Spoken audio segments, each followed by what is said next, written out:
Sponsored program are strictly those of the host, guests, and callers, and not necessarily those of this station, its staff, management, or sponsors. Speaks Clam Bar is an award-winning family-owned restaurant with 2 locations in Florida's Gulf Coast, Lakewood Ranch and St. Armand Circle. A New York-style Italian clam bar, Speaks offers fresh, house-made pasta with homemade marinara sauce that runs on 3 speeds, sweet, medium, and hot. A wide variety of delicious, fresh seafood, craft cocktails, all joyfully served in Prohibition-style decor, have made Speaks Clam Bar a favorite destination for locals and visitors alike. Our unique approach to accommodating guests with dietary restrictions has made Speaks one of the favorite among doctors and health enthusiasts. Bring your family and friends to Speaks today or get takeout. Our teams are always happy to welcome you. Welcome to the Business Kitchen Show, where every week we will be cooking up some fun recipes to help you succeed in business. Our guests will be sharing time-tested and delicious business recipes, as well as some new cutting-edge ones.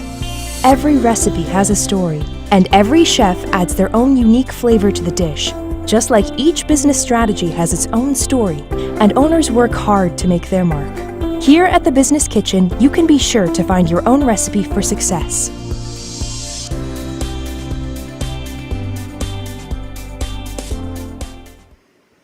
Hello, happy Thursday, and welcome to today's episode of the Business Kitchen Show. I'm Natalia Levy, and I will be your host for today. Here at the Business Kitchen, we encourage you to look for the solutions outside the traditional recipe box. Just as usual, we invite you to watch the show live on our Facebook page at facebook.com/Business Kitchen Show. I am so excited about today's episode. I would love for you to welcome my guest. Today is Ashley Cates. Ashley is a 35-year-old Army wife and a mother of 2. She has a 5-year-old daughter and a 2-year-old son. She has owned her business for about 5 years, and what started as a personal challenge has grown into the passion to change the way women's bodies are managed prenatally and postpartum. As a mom myself, I can totally relate to what she's doing. Ashley's mission is to empower women through healing their core, pelvic floor, and reminding them that their bodies are not broken, but capable of incredible things when given the space and tools to do so. That is such a powerful mission. Ashley, welcome to Business Kitchen Show. We're so happy to see you. Thank you. I am so thrilled to be here and be able to speak this mission to the world. Where are you coming in from? Where are you joining us from? I am in Lexington, South Carolina right now. How is the weather up there? It's actually kind of gloomy. It's rainy and overcast, but it's been beautiful the past few days. It's been nice and cool in the mornings, cool in the evenings, and not too terribly sweat-worthy during the day. Well, then it's on us to bring in some sunshine to people's lives, right? Yeah. So, Yeah. Ashley, we have quite a sensational opener for you. So, Okay. you opened your fitness studio on March 14th, and then we all know what happened. The pandemic, the closures. So you had to close your studio on March 16th. What in the world was going through your mind? Initially I sort of felt like, okay, this is just a 2-week thing and it'll give me some more time to get my processes in order, get some paint up on the walls and organize my equipment. And then when I realized it was going to move into April and then March, I started to feel incredibly discouraged. I felt as if my mission was meant to be. I felt that the women of Lexington and really the world needed what I had to offer, and to have that door shut in my face before I even had a chance to see if it could do anything was incredibly discouraging, to say the least. Oh, I cannot even imagine to be in that mental state. And but let's get back to the origin story of your business. So you must have had the drive, you must have had the passion, you must have had all of these qualities that you possess that are special ingredients just for you of your business. What did you have to lean on? What kind of state did you have to, of mind did you have to get into to say, okay, look, this is a lot bigger than me. This is much, this is the kind of situation that I can utilize right now and build on my passion and create a bigger mission statement than just, and not worry about having the door closed and just keep going. What were those motivating factors for you? That's a really wonderful question. I think the very first thing for me is I had to get out of myself. I had to remember that my business wasn't about me. And secondly, I'm a Christian, that I serve a God that's bigger than a pandemic. And at the end of the day, my bills will get paid one way or another. So I had to get out of myself. I had to get out of my emotions, stop playing victim, stop being sad, discouraged, upset. And I needed to realize that women are hurting more during this pandemic than they did before. And just because what I thought my plan was supposed to be, just because what I thought it was supposed to look like didn't work out, didn't mean I wasn't needed, didn't mean I couldn't succeed, didn't mean my business couldn't thrive. It just meant that I had to take a step back and reevaluate what that path to serving my community of women was going to look like. So taking my emotion out of it and remembering that there are women that are hurting, they're suffering, they're being told that they're broken, and that my goal is to change that narrative. The pathway is a variable, not the mission. I love that. I love that you said to take my own emotion out of the way. And we have two family restaurants, and the same thing. I had to say, okay, this is nothing to do with you. Forget any time off. You have over 100 employees, that team members that you have to worry about. And that's the same thing, when we sort of say, okay, I feel how I feel, and it might be difficult for me, might be challenging for me at the moment, but to make that switch when you say you are creating something bigger, you are responsible for other people, and you are here to help and inspire others, that's when all the fear almost goes away, right? Yeah, the fear actually turns into motivation, because when you realize that fear is a lie and other women are being lied to and they're believing the lie, and it's like, it really just motivated me to work harder and to find ways to keep reaching them and serving them, because I don't want to be lied to. I don't like feeling the way I feel. So why would I give up and let other women feel that way? That's just selfish and victim of me, and that's not who I am. So let me ask you a question. How did you figure out what to do? Did you have to ask for help? Did you go to your community and say, like, hey, you guys, how do you want me to teach these classes? Or did you hire a business coach? What was your path? Or did you figure it all out by yourself? Well, there are three things that I think were the most important factors in me, not just maintaining myself through the pandemic, but actually getting to a place where we're thriving. And the first is, yes, I got help, because you don't know what you don't know.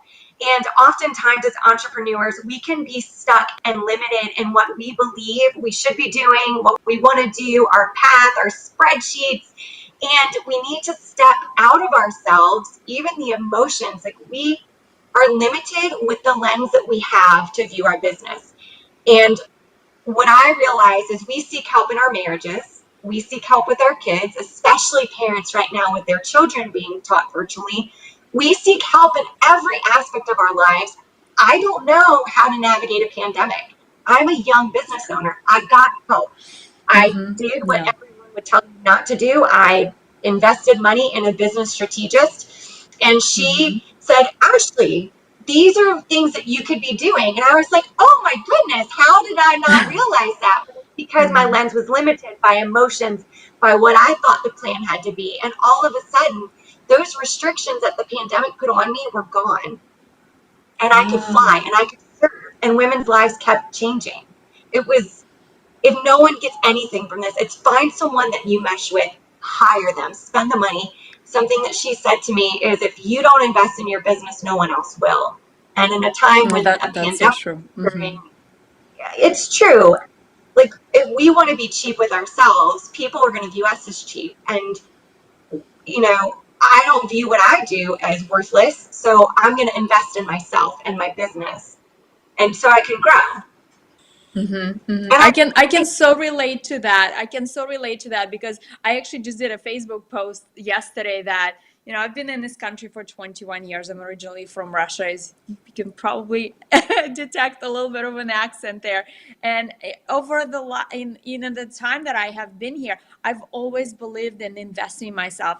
Shared in my post that I have taken over 70 online courses. I've invested in business coaches, and I've invested in myself, in self-growth, and like you said, expanding that lens and seeing at myself, looking at myself from the perspective of somebody else, because like you said, you don't know what you don't know, and somebody can really give you sometimes the advice that could be so simple, but that can really get you going. And that is another reason why we have the show. The show is to show people, is to share stories and give different ideas of what did the other business owners have done for themselves. How did they learn? How did they pivot? How did they find that secret ingredient for their secret sauce for their business? So now you said that you had three things. So getting help, getting a business coach was the first thing for you. What were the next? Yeah, so finding the coach was really the number one for me. But secondly, it was listening to my audience, polling them, asking them, what do you need right now? What do you want right now?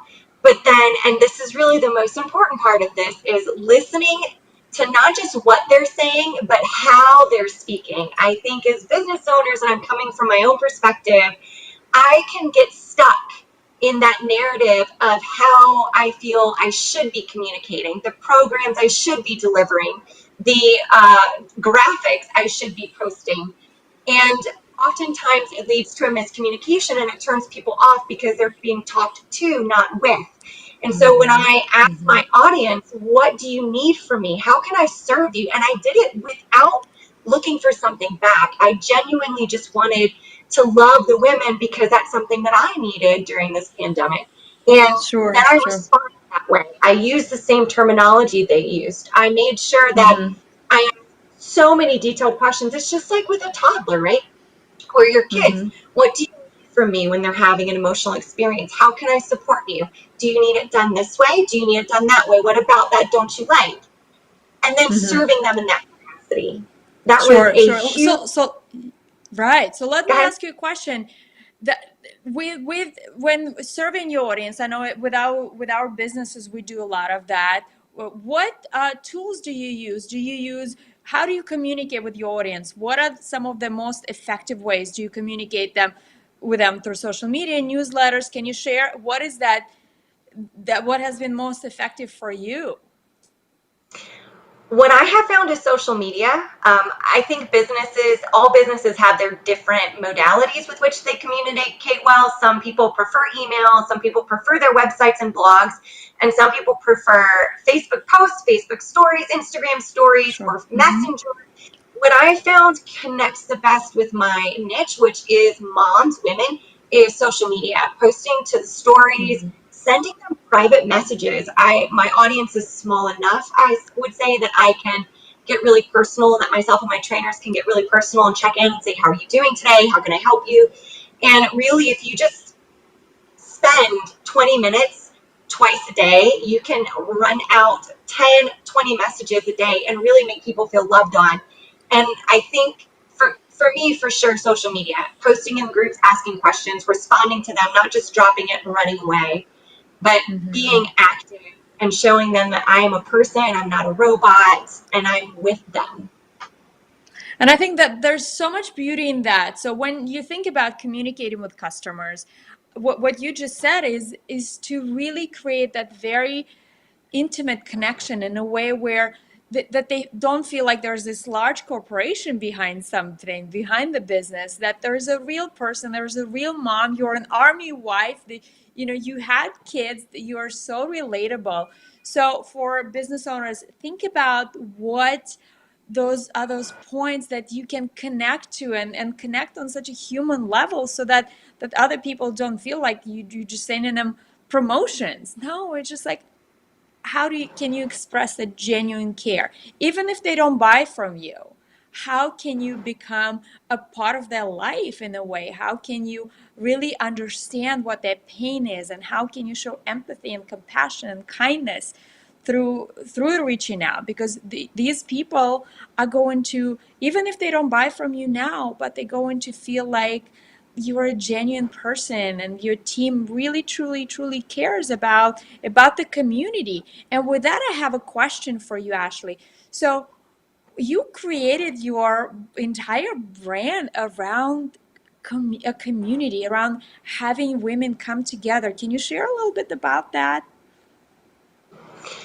Um, yeah, so when I realized after I had my daughter, I thought that going into motherhood was going to be this kumbaya thing where we all sat together and we just loved and supported each other, and I was really wrong. I discovered that everything, it's just like high school. You have the ones who do this with their medical decisions, the ones who do this, the cry it out, the sleep in the bed, the bottle, the breast, the public school, the private school, the homeschool, and it was really divisive. And what I discovered was it left me feeling incredibly alone, and it left me feeling like my decisions were wrong. Even though they were right for my family, I felt wrong. And I really desired community, and I desired to create that. And I really feel like it's time for women. I mean, the whole nation, honestly, with the political climate going on, but women specifically, mothers, to throw that aside. I don't like to be judged. And my life is hard enough. Being a mother is hard. And really, what we all want is to feel accepted, valued, and appreciated. And I want a space where women can come and feel that way and not be afraid or ashamed to share their questions and their choices on the hard topics. Instead, they get unbiased, quality information that affirms that they're doing the right thing for their kid and they're in the right place and they're going to be amazing moms. In fact, they are already. Oh, that is so beautiful. And it is such a powerful message. And I'm a mom myself. I have a 16-year-old who is now driving, which is, there's a positive and a like, oh my God, my 16-year-old is driving. But, uh, to have that community, I've always felt that that is so important, no matter what stage in life you are. It is so important to have a space where you can go in and not be judged. So now I'm in massive business world and communities, and also at the same time, it's so important for me to have those 2 or 3 people in and have those daily accountability calls or some kind of support. I think that the power of community is so underestimated these days. I would agree with you. And I think it's heightened also with the pandemic. Women are literally sitting at home all day with their kids. Their husbands or even them are at home. There's a lot of conflict and there's a lot of criticism. And it's just, we were created to be communal creatures. We long for and yearn to feel supported. And I'm just kind of tired of people not being that way. Yes. So Ashley, tell us a little bit. So what is your business model? So you teach classes online. How does it work? Is this something like a gym? What is your community? What does your business look like?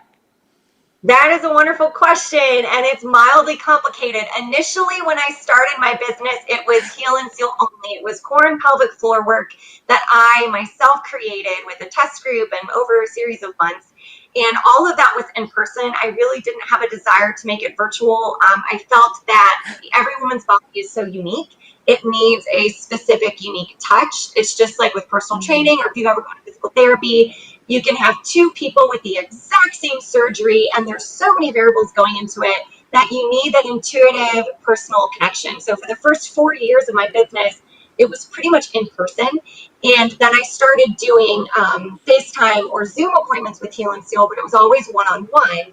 During the pandemic, I shifted to doing virtual, but I still maintain that personal connection so they could watch videos and learn how to do it online, but I still had one-on-one appointments. And then the studio was meant to be an expansion of that community that I've been talking about, where we do help women with their fitness, with their nutrition, and also have a networking community where they come in and do workshops. Like we're doing one this Saturday on autoimmune disease, and we offer lactation support, and we have networks with chiropractors, with pelvic floor physical therapists, with OBGYN. So we've transitioned from just Heal and Seal in person to virtual, and now we also have the studio where it's in person, and we're moving towards being able to stream all of our classes within the next month or two.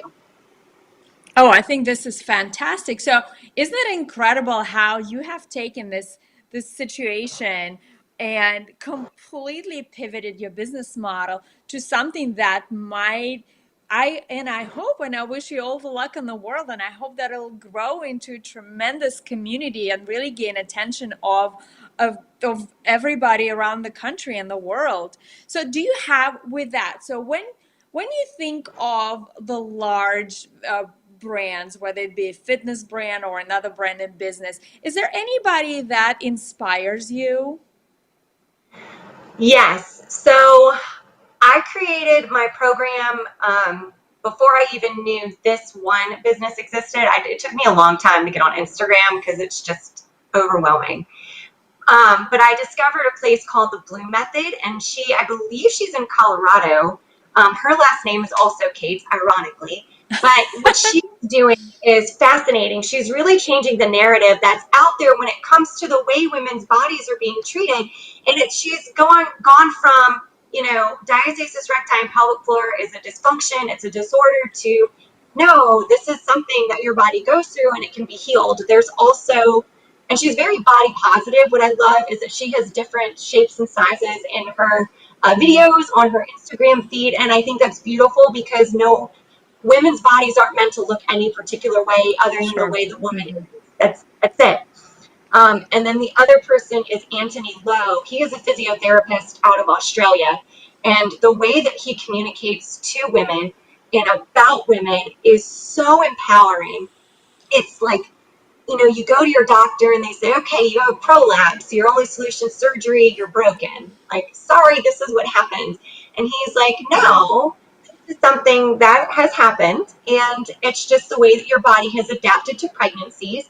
And let's figure out a way that you can continue the things you want to do without having to have surgery if that's a possibility for you. And if you have to have surgery, we're going to make your body as strong and functional as possible, that it's only going to be a little bit of a thing for you. And it's beautiful to see people communicating to women in a way that doesn't reaffirm the narrative they already have that there's something wrong with them.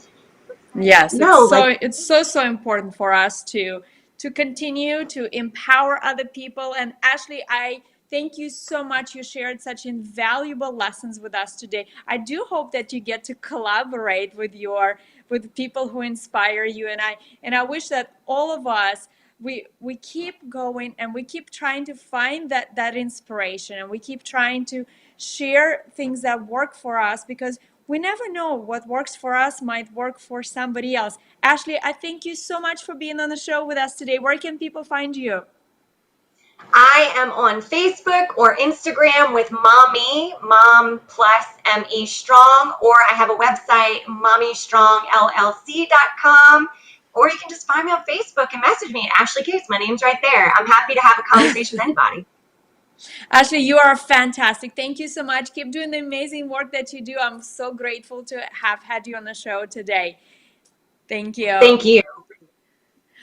Well, thank you so much for tuning into today's show. We have learned so many incredible tips from Ashley, from getting help, investing in yourself. Sometimes we need to remove our own emotions because there's a bigger picture, there's a bigger message, there's somebody who needs to hear our story and to hear your story. And that's what we here at the Business Kitchen are doing. We're sharing stories, we're sharing tips, we're sharing ingredients to keep helping you as a business, to keep finding those solutions. And because we want to see you thrive, we want to see you do well, and we want to connect with you. So please find us on Facebook, follow us on social media.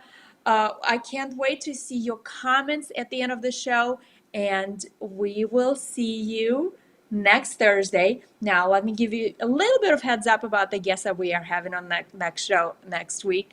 Her name is Rita Lohman, and she's the president of Pilot Bank. She has been an inspiration for me personally for a long time, and I cannot wait to have the most inspirational conversation with her. I'll see you next week. Healthy Intent inspires you to live a healthier life. It's so easy to bump health down the priority list behind the business phone calls, family commitments, and, let's face it, anything else, until we are diagnosed with something that forces us to make a change. Their online Healthy Cooking Academy has incredible classes that will help you make significant progress in your kitchen, whether cooking for yourself or your family. Or you can subscribe to Healthy Intent YouTube channel for quick tips and more fun recipes. We all want to look better, feel better, and have more energy for life and business. Start every day with Healthy Intent and follow them at healthyintent.com. You've been listening to The Business Kitchen Show. Tune in each week for saucy interviews with business owners and to pick up fresh ingredients for your business success. The conversation continues after each episode on the Business Kitchen Show Facebook page. For the full show menu, visit